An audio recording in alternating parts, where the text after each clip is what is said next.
You know how we always picture fairy godmothers? Like all powerful and sparkly, Right. transforming lives with like a flick of their wands? Yeah. Well, Farrah Goodfairy, the daughter of the fairy godmother from Ever After High, Right. she kind of turns that image on its head. Yeah. She's all soft pastels Uh-huh. and gentle guidance. Yeah. It really makes you wonder, Mm-hmm. is her approach actually more effective Yeah. in our world today? That's a really fascinating question. Yeah. I think Farrah's softer aesthetic might actually resonate more deeply with us now Right. because, frankly, the world can feel pretty overwhelming. Yeah. And her calmness and subtle magic, Yeah. I think it taps into a longing for peace and genuine connection that I think a lot of us feel these days. So today we're taking a deep dive into the world of Farrah Goodfairy. Okay. And we've got some amazing sources to unpack. Right. We're talking about the psychology of helping color theory and how fairy tales can actually be a form of therapy, Wow. all through the lens of this one character. That's great. I know. Yeah, Farrah at first glance might seem Yeah. kind of a simple character, Yeah. but she embodies some pretty profound truths Mm-hmm. about human nature and Yeah. how we navigate Right. a world that often demands so much from us. Okay, let's start with the whole fairy godmother legacy, Sure. because helping others is practically in Farrah's DNA. Yeah. But what I find really interesting is that there's actual science Mm-hmm. behind why being generous feels so good. Okay. It's not just a fairy tale concept, it's biology. You're absolutely right. Yeah. Studies show that altruism triggers the release of dopamine and oxytocin in our brains. Wow. These are the chemicals linked to pleasure and bonding, Okay. essentially creating a helper's high. Interesting. Yeah, our brains reward us for being kind. So it's like we're wired to be fairy godmothers, Exactly. even without the magic wands. Yeah. So it's not just Farrah who's experiencing this. Right. It's all of us. Mm-hmm. Think about a time when you helped someone out, Mm-hmm. maybe just a small act of kindness, Yeah. and how good it made you feel. It's a powerful feeling. Yeah. But Farrah's story also highlights Okay. a crucial point that I think often gets overlooked, Okay. even when it comes to helping others. Mm-hmm. There's a potential dark side. Oh. We have to set boundaries, Right. even with our generosity. Yeah, it's like that saying, you can't pour from an empty cup. Exactly. You can't truly help others Right. if you're neglecting your own well-being. Yeah. It's a balance that even a fairy godmother in training Mm-hmm. has to figure out. Precisely. Yeah. And it's a struggle I All think right. many women face Yeah. in particular. Especially with all the expectations Right. placed on women. Exactly. Okay, let's shift gears a bit Okay. and talk about Farrah's style. Sure. It's so unique. Uh-huh. All those soft blues, shimmering silvers, and calming lavenders. Right. It's like a visual representation Mm-hmm. of her gentle approach. Yeah. Was that intentional, do you think? Oh, absolutely. Her color palette is definitely not an accident. Right. It's a powerful storytelling tool that reflects her personality Okay. and approach to helping.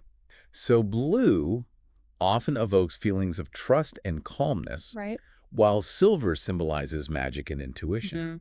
Lavender, on the other hand, Yeah. is associated with creativity and spirituality. That's a great point. It's a striking contrast to her mother's traditional gold and glitter. Yes. Like all power and grandeur, right? Exactly. And that difference is significant. Okay. It suggests a shift in how we view helping and healing. Yeah. The bold golds might represent a more forceful approach to transformation, Right. while Farrah's pastels point to a gentler path, one that focuses on inner peace Yeah. and emotional well-being. So maybe our love for pastel blue sweaters Yeah. isn't just a fashion choice, but a subconscious desire Right. for a more calming and trustworthy world. That might be a bit of a stretch. I know. But what's fascinating is how color can influence us Yeah. on a deeper level. Think about your own environment. Yeah. Do certain colors make you feel more energized, while others make you feel relaxed? It's true. I never really thought about it that way. Yeah. This is making me want to redecorate my entire apartment. The colors we surround ourselves with, whether it's in our clothing or our homes, they can actually impact our moods and behavior. That's so interesting. Yeah, and I think Farrah's story Right. makes us more aware Yeah. of those subtle influences. Okay, let's dive into the fairy tale aspect of all this, because I never thought I'd be analyzing fairy tales on such a deep level. Right. It's not all just happily ever afters and magic spells, is it? Well, fairy tales, Right. while often whimsical, Yeah. are actually powerful tools Good. for understanding ourselves and the world around us. Mm-hmm. They offer profound insights Oh, wow. into human psychology Yeah. and how we make sense of our experiences. So how does Farrah, Mm-hmm. as a fairy godmother's daughter, fit into all of this? She embodies a modern evolution of the fairy godmother archetype. Okay. She's not just about granting wishes Right. and making problems disappear Yeah. with a wave of her wand. Right, like those more traditional fairy godmothers. Exactly. Almost cartoonish. Yeah, she faces challenges. Right. And makes mistakes. She's a character in progress. Exactly. Yeah, she's definitely not perfect, Mm-hmm. which actually makes her more relatable. Right. She's not some all-powerful being who Yeah. has it all figured out. She's figuring things out as she goes along, Right. just like the rest of us. And that's one of the reasons Yeah. she resonates so deeply with modern audiences. I can see that. She shows us that it's okay to not have all the answers. And that's a powerful message, Yeah. especially for women Right. who often feel pressure to be perfect. Yeah, in every aspect of their lives. Exactly. It's almost like Farrah is giving us permission Mm-hmm. to embrace the messiness of life. Right.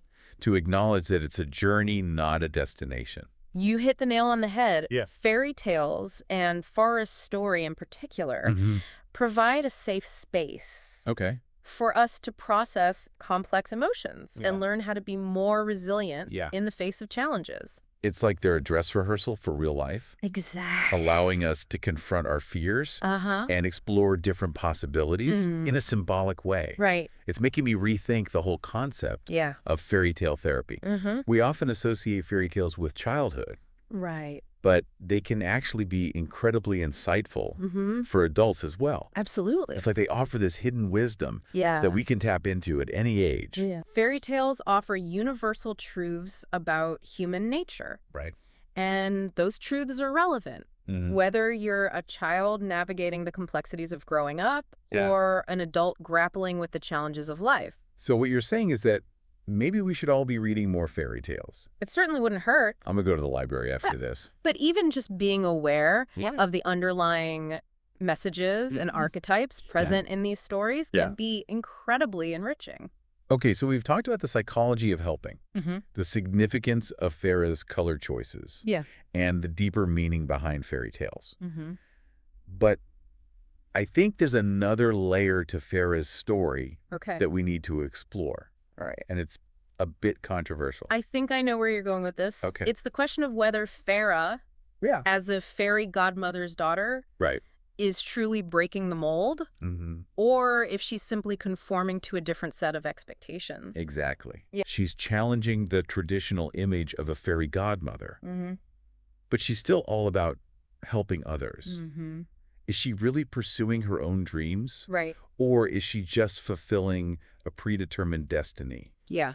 And is that different Right. from the societal pressures Exactly. that many women feel in the real world?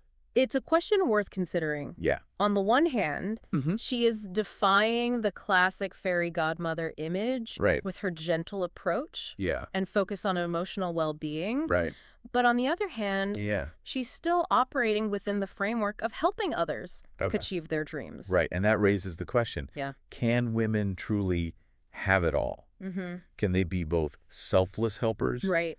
and independent individuals pursuing their own fulfillment? It's a question that a lot of women are grappling with today. For sure. We're told we can do anything, but then we also feel this pressure Right. to be caregivers Yeah. and put everyone else's needs first. It's a complex issue with no easy answers. Exactly. And Farrah's story, while set in this magical world, Right. reflects that very real struggle. Yeah. It forces us to confront the societal expectations placed upon women, even those with magical powers. Exactly. And it challenges us to examine our own beliefs about what it means to be a strong, independent woman Right. in a world that often sends conflicting messages. This is getting pretty deep, It is. but I love it. It's fascinating. It's like Farrah's story is a mirror reflecting back at us. Yeah. Our own hopes, anxieties, and the very real challenges of navigating a world where so much is expected of women. You've hit on something crucial there. her relatability. Yeah. Even with her magical lineage. Right. Is what makes her so compelling. Okay, but here's something that's been bugging me. Okay. Doesn't Farrah's magic make her less relatable? She can literally conjure up solutions. Right. With a flick of her wrist. Yeah. Most of us don't have that luxury. That's a fair point. Yeah. But remember, fairy tales exaggerate reality to illuminate deeper truths. Farrah's magic might be a metaphor for our own inner strength and resilience. So it's not about the literal magic. Right. It's about the mindset. Exactly. The belief in our own power to make a difference. It's about choosing to see the world through a lens of possibility and hope. Right. Even when faced with challenges. Okay, one last question before we move on. Sure. Why do you think Farrah resonates so much with modern audiences? It's because underneath the sparkle and magic, she's incredibly human. Right. Her struggles, her doubts, her desire to do good, while also staying true to herself. Yeah. These are all things we can connect with on a deep level. Yeah. We see ourselves in her journey, even if our lives are a bit less enchanted. It's that relatability, that vulnerability that makes her so appealing. Right. We see our own imperfections reflected in her. Yeah. And it makes us feel less alone. Exactly. And this relatability taps into a powerful psychological principle called mirroring. When we see ourselves reflected in others, especially characters we admire, it creates a sense of validation and connection. So we see parts of ourselves in Farrah. Exactly. And that makes us feel seen and understood. Right. Even if she does have a bit of an advantage. Yeah. With those magical powers. Precisely. And that feeling of connection is incredibly powerful. It's what makes stories like Farrah's so enduring and impactful. Yeah. They speak to something deep within us. Okay. A longing for belonging. And the knowledge that we're all in this together, even if our lives look a little different. Well, I have to say, I'm starting to see Farrah in a whole new light. I think she's a really fascinating character. She's more than just a pretty face with a magic wand. Right. She's a symbol of hope, resilience, and the power of human connection. Exactly. All wrapped up in a pastel-colored package. And her story reminds us that we all have the potential to be fairy godmothers in our own way. Right. Bringing a little more magic and kindness into the world. Even without the fairy dust. Exactly. This has been an incredible conversation so far. It has. But we've only just scratched the surface. I know, there's so much more to talk about. Let's take a quick break, and when we come back, we'll delve even deeper. Sounds good. Into Farrah's world. Okay. And what her story can teach us about ourselves. Right. You know, it's interesting that you bring up the idea of connection. Because in a world that often feels increasingly individualistic, Farrah's story kind of reminds us of the profound impact we can have on each other's lives. Yeah. Absolutely. We've talked about the science behind helping, how it literally makes us feel good. But Farrah takes it a step further. Yeah. It's not just about the act of helping. Right. It's about that genuine desire to connect. Exactly. To make a positive difference in someone's life. And that's where I think she diverges from some of those classic fairy godmothers. Right. You know, she's not just granting wishes. She's walking alongside those she helps. Right. Guiding them. Yeah. Empowering them to find their own strength. Okay, so we've talked about the science of generosity. The psychology behind Farrah's color palette. Right. And how fairy tales offer these profound insights into human nature. But how do we apply all of this Farrah Goodfairy wisdom to our own lives? That's a great question. It can't all be about wearing pastel sweaters Right. and hoping for a magical intervention. Right. You're right. It's about more than just aesthetics. Though a well-chosen pastel sweater can certainly boost your mood. I agree with that. But I think Farrah's story offers some really practical takeaways that we can all integrate into our daily lives. Okay, I'm all ears. Right. Give me those Farrah-inspired life hacks. First, remember the power of small acts of kindness. Okay. You don't need to perform grand gestures to make a difference. Yeah. A genuine compliment, a helping hand, a listening ear. Right. These seemingly insignificant acts Okay. can have a ripple effect, creating positive energy that spreads outwards. So basically channel our inner Farrah. Exactly. And sprinkle a little metaphorical fairy dust wherever we go. It's about bringing a little more light and positivity into the world, Right. one interaction at a time. I can get behind that. Okay, good. What else? Pay attention to your environment. Okay. We've talked about the impact of color. Right. So consider how you can use it to create a more calming and inspiring space for yourself. Okay. Surround yourself with shades that evoke feelings of peace, joy, and creativity. Time to break out those mood boards and redecorate. That's a great idea. But seriously, it's amazing how much our surroundings can impact how we feel. Absolutely. Okay, what about the fairy tale therapy aspect? How can we use that in real life? When faced with a challenge, okay, try reframing it through a hopeful lens. Okay. Instead of seeing it as an insurmountable obstacle, imagine it as a dragon to be slain. Okay. Or a puzzle to be solved. Right. This shift in perspective can empower you to approach the situation with more creativity and resilience. I love that. Yeah. Turning our problems into epic quests. Exactly. It's like giving ourselves permission to be the heroes of our own stories. And finally, and perhaps most importantly, remember the importance of setting boundaries. Yeah. Farrah may be the ultimate helper, but even she recognizes the need for self-care. Right. Make sure you're taking care of your own needs and well-being so you can show up for others from a place of strength and abundance. Boundaries are key. Yeah. It's so easy to get caught up in helping others that we forget to take care of ourselves. Right. That's a great reminder. Good. Okay. To recap, be kind, curate our environment, reframe challenges, and set boundaries. Got it. Good. Anything else we should keep in mind? You know, I think it's important to remember that Farrah is a character in progress. Right. She makes mistakes. She stumbles. She doubts herself. And that's okay. Right. The journey of self-discovery and growth is ongoing. Don't be afraid to embrace the messiness of it all. So it's all about progress, not perfection. Exactly. I can definitely get on board with that. It's about striving to be the best versions of ourselves while also accepting that we're all works in progress. That's a really empowering message. It is. I think we often get caught up in the idea that we need to have it all figured out. Yeah. But life is more about the journey than the destination, right? Absolutely. And embracing that journey with all its twists and turns is what makes life so rich and meaningful. Well, I have to say, this deep dive into Farrah Goodfairy has been incredibly insightful. It's a fascinating character. I never thought I'd be gleaning life lessons from a fairy godmother's daughter. But here we are. It just goes to show that even the most seemingly whimsical characters can offer profound wisdom and inspiration. Okay, before we wrap up this part, Sure. I have one final and possibly controversial question for you. Okay.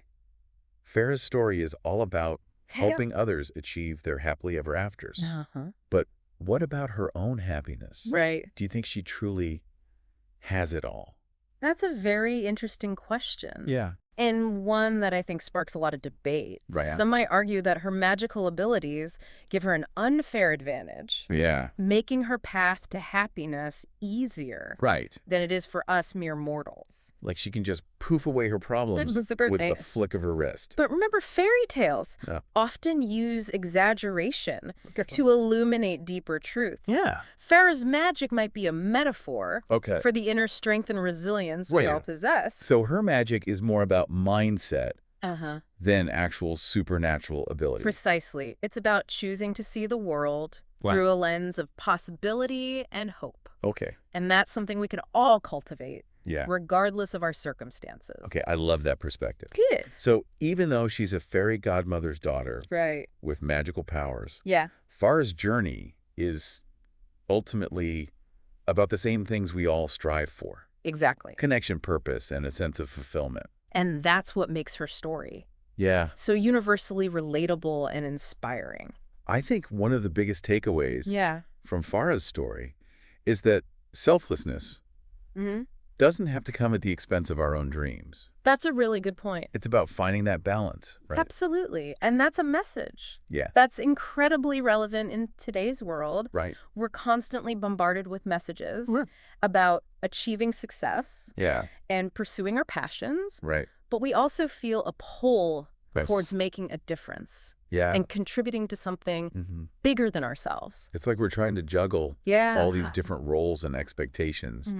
And it can feel overwhelming at times. Absolutely. And sometimes it feels like those roles conflict with each other. Like, are we allowed to be ambitious and successful and caring and nurturing? Right. Or do we have to choose? It certainly can feel overwhelming, but I think Farrah's journey reminds us that it's possible to find harmony between these seemingly competing desires. Okay. It's not an either situation. Right. It's about recognizing that our own happiness is intertwined with the well-being of others. So it's not about choosing one or the other. Right. It's about finding a way to integrate both into our lives.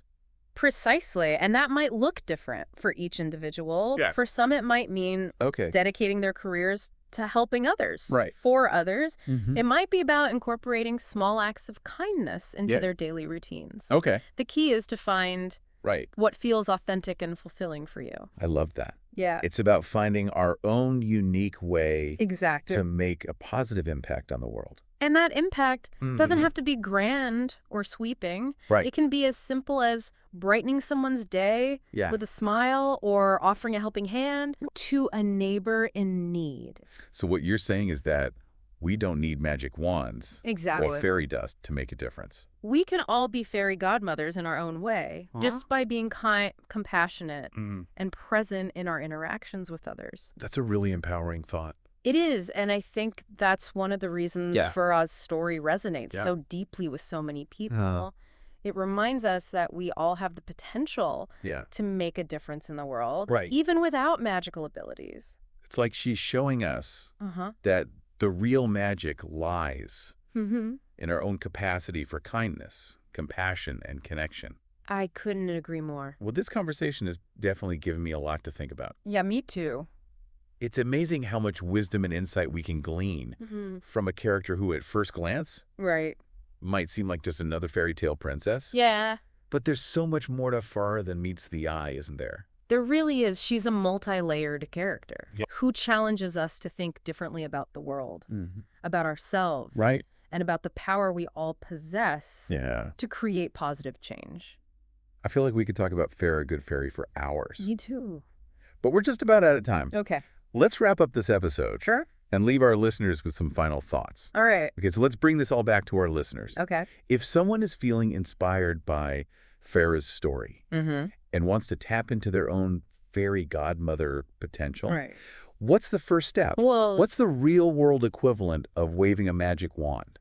I think it starts with a simple question. Okay. What brings you joy? What are your passions? Okay. Because when you're aligned with what truly lights you up, helping others doesn't feel like a chore. Right. It becomes an extension of that joy. So it's not about forcing ourselves to do things we think we should be doing. It's about finding that sweet spot where our passions and our desire to make a difference intersect. Exactly. It's about recognizing that our unique talents and interests can be used to make the world a better place. Right. And that's a really empowering realization. I love that. So, for example, if someone loves to bake, maybe they could bake cookies for a local shelter. That's a great idea. Or if they're an artist, maybe they could donate their artwork to a charity auction. Yeah, it doesn't have to be this huge, grand gesture. Right. It's about finding those little ways to bring a bit of Farrah's magic into the everyday. There are countless ways to make a positive impact. It's about finding what resonates with you and taking action. Well, I have to say, this has been an incredibly inspiring deep dive. It has. Farrah Goodfairy may be a fictional character, but her story holds some powerful truths about human nature and the potential we all have to make a positive difference. I couldn't agree more. And what I find so compelling about Farrah is that she challenges us to think beyond the traditional fairy tale tropes. She's not just about granting wishes or waiting for a prince to come along and save the day. She's about agency, about taking control of her own destiny and helping others do the same. Right, and that's a really important message, especially for young women who are often bombarded with these limiting fairy tale narratives. Farrah is a reminder that we can write our own stories, create our own happy endings, and that our worth isn't tied to finding a prince or fitting into a glass slipper. She's a symbol of hope and empowerment. Right. And her story reminds us that we all have the potential to be fairy godmothers in our own unique ways. Right. We all have the power to create positive change, to spread kindness, and to inspire others to do the same. Before we sign off, I want to leave our listeners with one final thought. All right. If you could grant yourself one wish, what would it be? And what would Farrah do in your situation? That's a great question. Think about it. Yeah. Maybe the answer is closer than you think. Maybe it doesn't require a magic wand or fairy dust at all. Right. Maybe the real magic lies within each of us, waiting to be discovered. I love that. Thanks for joining us on this deep dive. It was my pleasure. Into the enchanting world of Farrah Goodfairy. Until next time, keep sprinkling that metaphorical fairy dust.